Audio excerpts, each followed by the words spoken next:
l'Union des jeunes avocats du Bénin prend à témoin l'opinion nationale et internationale des faits suivants. Depuis 2020, l'État, sans aucun motif valable, a cessé de rémunérer les avocats commis d'office lors des sessions criminelles organisées par les différentes juridictions sur toute l'étendue du territoire national. Ces derniers ont continué à assurer à leurs frais la défense des personnes accusées jusqu'en novembre 2023, où, sous l'égide du bâtonnier et du Conseil de l'ordre des avocats du Bénin, toute commission d'office a été suspendue jusqu'à nouvel ordre.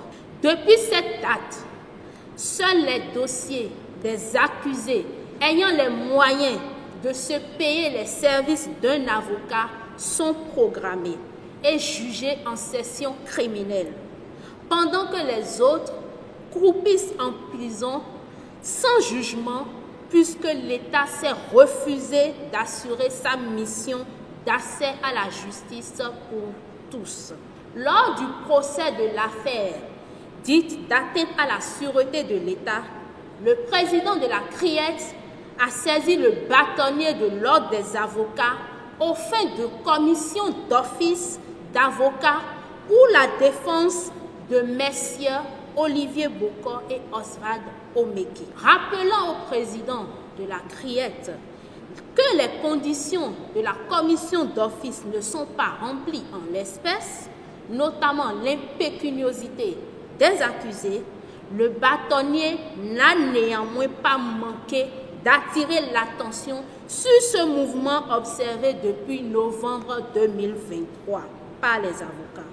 Estimant pouvoir obtenir sous injonction des commissions d'office, le président de la CRIET a réitéré sa requête. Entre-temps, par arrêt avant dit droit, en date du 23 janvier 2025, la CRIET a donné un délai de 5 jours aux 10 accusés pour constituer avocats de leur choix. Avant même l'expiration de ce délai, un recours a été déposé à la Cour constitutionnelle pour voir dire que le bâtonnier aurait violé les dispositions de l'article 7 de la Charte africaine des droits de l'homme et des peuples. Malgré que la personne à qui l'initiative du dit recours a été imputée a déclaré devant la Cour n'avoir jamais introduit ce recours, la Cour s'auto-saisit et rend la décision DCC 02524 du 30 janvier 2025, qui déclare en substance que le bâtonnier a violé l'article 7 de la Charte africaine des droits de l'homme et des peuples. Poussant plus loin le bouchon, la Cour autorise le président de la juridiction à suppléer au défaut de commission d'office d'un avocat par le bâtonnier et à passer outre toute désignation si l'avocat commis dans ces conditions refusait d'accomplir la mission. Ainsi, aussi étonnant et aussi inédit que cela puisse paraître, la Cour constitutionnelle du Bénin autorise les juridictions criminelles à juger les accusés sans la présence d'un avocat. Cette décision, qui constitue une première dans l'espace UEMOA et même dans le monde, viole le droit le plus élémentaire de la défense, celui du droit à un procès équitable, tel que consacré par notre Constitution et plusieurs instruments internationaux, notamment le même article 7 de la Charte africaine des droits de l'homme et des peuples. Il faut savoir que la liberté des barreaux est un principe de convergence constitutionnelle commun à tous les États membres de la CEDEAO, conformément à l'article 1er du protocole additionnel A/SP1/1201 sur la démocratie et la bonne gouvernance.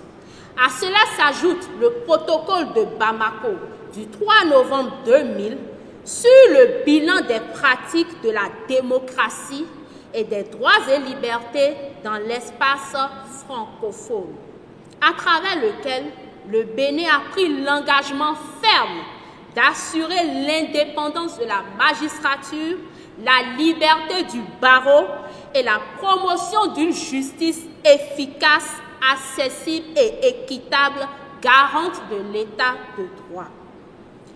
L'Union des jeunes avocats exprime sa plus vive préoccupation suite à cette décision rendue par la haute juridiction constitutionnelle de notre pays.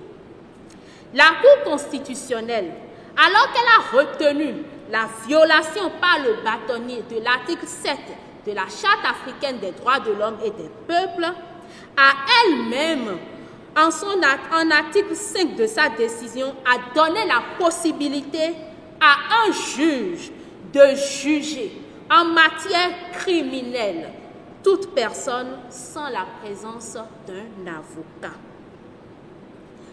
Elle a donc, par cette évidente contrariété de motifs, elle-même violé le droit à un procès équitable des personnes accusées de crime. En validant ainsi la possibilité de juger un accusé de crime sans avocat en cas de défaillance de la commission d'office, la Cour constitutionnelle du Bénin marque un recul inquiétant du droit à un procès équitable, du droit au choix de la défense et remet en cause les principes fondamentaux du droit pénal.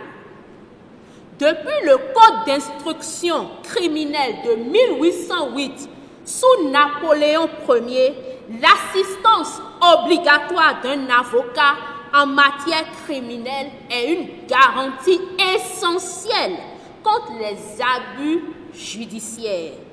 Ce principe adopté par le Bénin est également consacré par les conventions internationales, notamment la Charte africaine des droits de l'homme et des peuples. Cette décision de la haute juridiction constitutionnelle est d'autant plus préoccupante qu'elle occulte les véritables responsabilités de l'État. Depuis plus de 4 ans, les avocats commis d'office pour des sessions criminelles se sont déplacés, se sont déployés à leurs frais sur toute l'étendue du territoire national et ont valablement accompli leur mission, leur office, obtenant à maintes reprises des acquittements. Mais ils n'ont pas été rémunérés. Toutes les démarches initiées par les bâtonniers successifs depuis l'année 2020 à l'endroit de la chancellerie sont demeurées vaines. Plutôt que de contraindre les avocats à travailler gratuitement, l'État doit assumer ses responsabilités, ses obligations et garantir à tous l'accès équitable à la justice. L'Union des jeunes avocats rappelle que l'assistance d'un avocat en matière criminelle est une obligation légale et reconnue internationalement.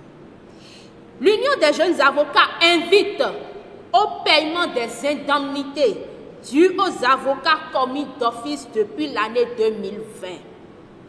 L'Union des jeunes avocats refuse toute forme de pression sur le barreau pour masquer les carences de l'État, le barreau demeurant indépendant et libre.